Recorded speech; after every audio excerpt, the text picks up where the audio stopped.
اور اس کی 8ویں آیت پڑھنا چاہتا ہوں۔ کلام مقدس میں یوں لکھا ہے، جو شخص گناہ کرتا ہے وہ ابلیس سے ہے، کیونکہ ابلیس شروع ہی سے گناہ کرتا رہا ہے، اور خدا کا بیٹا اس لیے ظاہر ہوا کہ ابلیس کے کاموں کو مٹائے۔ کتاب مقدس کا پڑھا اور سنا جانا اور سیکھا جانا اور سمجھا جانا اور قبول کیا جانا آپ سب کی زندگیوں کے لیے باعث برکت ہو، آمین۔ میرے عزیز بھائی اور بہنوں، یہاں جو یوحنا رسول ہے، جو خداوند سے پیار کرنے والا محبت کا رسول ہے، وہ یہ فرماتا ہے کہ جو شخص گناہ کرتا ہے وہ ابلیس سے ہے۔ اور میں نے آپ کو یہی بتایا ہے کہ نافرمانی جو ہوتی ہے نا خداوند کی،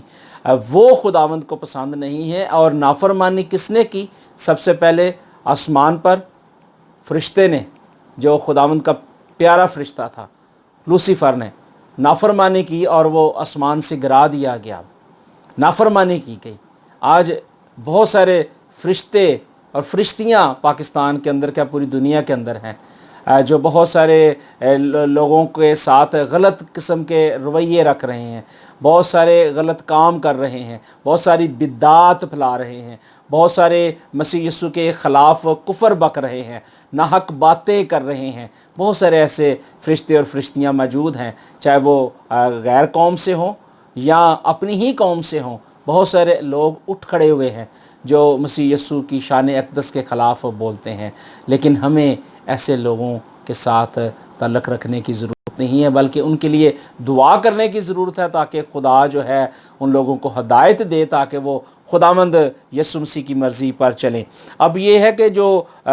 یوحنا نے کہا کہ جو شخص گناہ کرتا ہے وہ ابلیس سے، کیونکہ ابلیس شروع ہی سے گناہ کرتا رہا ہے۔ خدا کا بیٹا اس لیے ظاہر ہوا کہ ابلیس کے کاموں کو مٹائے۔ خداوند نے پہلے سے انتظام کیا تھا تاکہ انسان جو ہے جیتا رہے، اور اگر اس کی زندگی کے اندر بدی یا گناہ آ جائے تو خدا نے اپنے بیٹے کو اس دنیا میں بھیج دیا تھا تاکہ جو کہ اب اس پر ایمان لائے ہلاک نہ ہو بلکہ ہمیشہ کی زندگی پائے، کیونکہ گناہ کی مزدوری جو ہے وہ موت ہے، لیکن مسیح یسوع میں ہمیشہ کی زندگی وہ ہے جو خدا یسوع مسیح کو قبول کرتا ہے۔ لیکن ایک چیز میں بتاؤں گا کہ گناہ معاف کرنے کا جو اختیار ہے نا، وہ ہمارے خداوند یسوع مسیح کے پاس ہے۔ دنیا میں بہت سارے معبود اپنے اندر ہیں، اور اپنے اندر وہ کہتے ہیں کہ میں بہت کچھ کر سکتا ہوں۔ بہت سارے ایسے جھوٹے معبود ہیں دنیا کے اندر، بہت سارے پیگنز گاڈ ہیں اور دیوتیاں ہیں، بہت سارے ایسے ہیں کہ جو اپنے اندر وہ کہتے ہیں جی ہمارے اندر بڑی قوت ہے، لیکن وہ زیرو ہیں، کیونکہ ان کے پاس یہ اتھارٹی نہیں ہے۔ اتھارٹی خدا کے بیٹے یسوع مسیح کے پاس ہے، جس نے کہا تھا کہ گناہ معاف کرنے کا اختیار میرے پاس ہے۔ اگر انسان گناہ کرتا ہے تو صرف اور صرف خداوند کے پاس یہ اتھارٹی ہے کہ خدا ہی لوگوں کے گناہ معاف کر سکتا ہے۔ اور اسی طرح ہم عہد عتیق کے اندر بھی اگر ہم دیکھیں تو عہد عتیق کے اندر بھی ہمیں ایسے ہی گناہ ملتے ہیں جو مختلف ادوار میں ہوئے ہیں، اور ہم جب دیکھتے ہیں تو ہمیں بھی آج سیکھنے کے لیے ہمارے لیے یہ گاڈ پرنسپلز ہیں، اصولز ہیں، کہ ہم بھی جب خدا کے کلام کو دیکھیں تو ہم بھی خدا کے کلام کو سیکھیں اور اپنے بیٹوں کو، بیٹیوں کو، نوجوانوں کو، خدام کو، کلیسیاؤں کو ضرور ایک دوسرے کو بتائیں، شیئر کریں کہ خدا نے ہمیں گناہ سے دور رہنے کے لیے کہا ہے اور ہمیں ایسا ہی کرنے کی ضرورت ہے۔ پہلا سیموئیل اس کا اگر آپ دیکھتے ہیں 2 باب اس کی 22 سے 26 آیت میں لکھا ہے، اور ایلی بہت بوڑھا ہو گیا اور اس نے سب کچھ سنا کہ اس کے بیٹے سارے اسرائیل سے کیا کیا کرتے ہیں، اور ان عورتوں سے جو خیمہ اجتماع کے دروازے پر خدمت کرتی تھیں ہم ہوشی کرتے ہیں، اور اس نے ان سے کہا کہ تم ایسا کیوں کرتے ہو، کیونکہ میں تمہاری بدیاں تمام قوم سے سنتا ہوں، اور نہیں میرے بیٹو یہ اچھی بات نہیں جو میں سنتا ہوں، تم خداوند کے لوگوں سے نافرمانی کرتے ہو۔ اگر ایک آدمی دوسرے کا گناہ کرے تو خدا اس کا انصاف کرے گا، لیکن اگر آدمی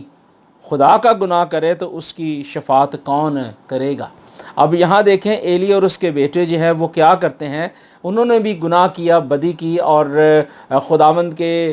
خلاف ورزی کی، خداوند کی مرضی کے خلاف کام کیا۔ اور وہ لکھا ہے کہ وہ عورتیں جو خیمہ اجتماع کے دروازوں پر خدمت کرتی تھی، اور وہ جو عورتیں ہوتی تھیں اس دور کے اندر، ان عورتوں کی عمریں جو تھی وہ 50 سے اوپر ہوتی تھی، اور ان کو اجازت نہیں ہوتی تھی وہ خیمہ اجتماع کے اندر جا سکیں اور خدمت کا کام کر سکیں۔ صرف یہ ہے کہ وہ باہر کے کام کاج جو تھے وہ کرتی تھیں، اور لکھا ہے کہ وہ جو عورتیں عورتیں تھیں وہ خدمت گزاری کا کام کرتی تھیں، دروازوں پر بیٹھی رہتی تھیں، اور وہاں دیکھا کہ ہم نے ایلی کے جو بیٹے تھے انہوں نے کیا کیا کہ ان کے ساتھ جو ہے بدفعلی کی، ان کے ساتھ گناہ کیا۔ اور کلام میں لکھا ہے کہ جب اس نے سنا، ایلی نے سنا کہ وہ بہت بوڑھا ہو گیا ہے، تو اس نے جب سنا تو اس نے کہا کہ یہ اچھی بات نہیں ہے، اور اس نے کہا کہ اگر ایک آدمی دوسرے کا گناہ کرے تو خدا اس کا انصاف کرتا ہے، کہ اگر ایک انسان دوسرے کا گناہ کر لیتا ہے تو خدا اس کا انصاف کر دیتا ہے۔ یعنی اگر کوئی ایک شخص کا اگر کوئی گناہ کرتا ہے تو اگر کوئی دوسرا آدمی اسے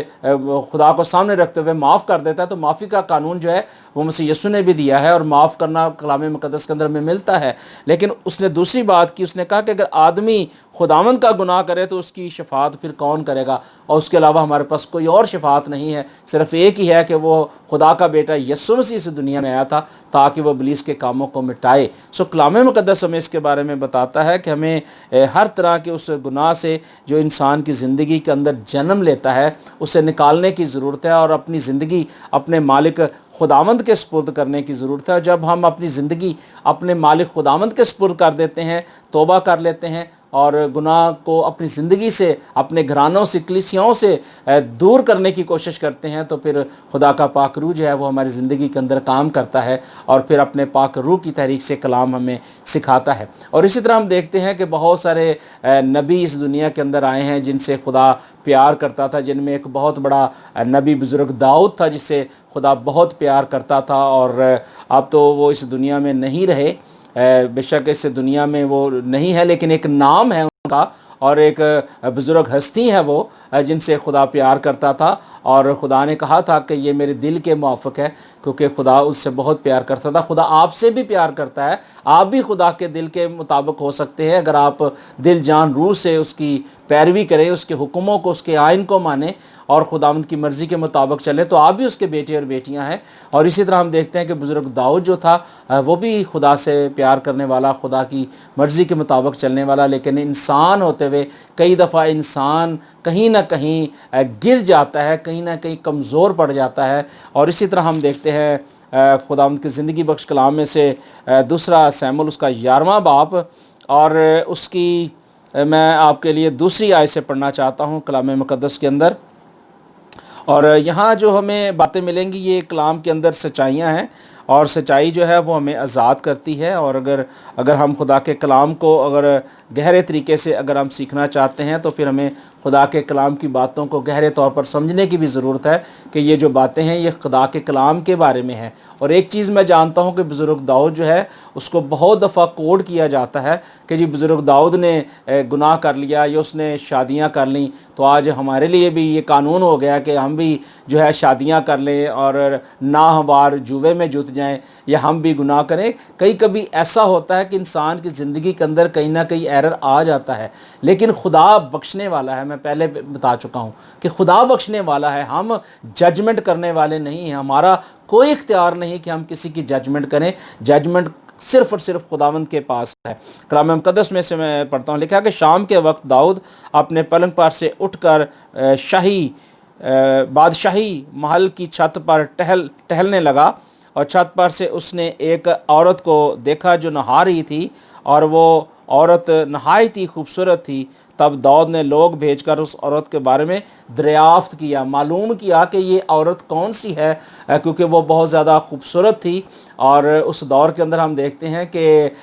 جو عورتیں تھیں وہ اپنے آپ کو سنوارتی بھی تھیں، اپنے آپ کی کیئر بھی کرتی تھیں۔ آج بھی اگر دیکھیں دنیا کے اندر آج بھی جو عورتیں ہیں اپنے آپ کو سنوارتی ہیں، اپنے آپ کی تراش خراش کرتی ہیں، اپنے ڈریسز کا خیال کرتی ہیں، تو اس دور کے اندر بھی عورتیں جو تھیں اسی طرح ہی اپنے آپ کو رکھتی تھیں۔ اور یہاں ہم دیکھتے ہیں کہ بزرگ داؤد نے کیا کیا کہ اس نے دریافت کرنے کے لیے لوگ بھیجے تاکہ وہ دریافت کرے، اس کے بارے میں معلوم کرے۔ اور کسی نے بتایا جا کے کہ یہ جو ہے عورت ہے یہ ہتی اوریا کی بیوی ہے، اور بتایا گیا کہ یہ بدسوا ہے۔ اور اس کے بارے میں داؤد کو جب معلوم ہوا تو پھر کلام مقدس میں لکھا ہے کہ داؤد نے لوگ بھیج کر اسے بلوایا، اور وہ اس کے پاس آئی اور اس نے اس سے صحبت کی، کیونکہ وہ اپنی ناپاکی سے پاک ہو چکی تھی۔ اب یہاں جو بات ہے کہ بزرگ داؤد نے کیا کیا کہ جب بزرگ داؤد نے اس عورت کو دیکھا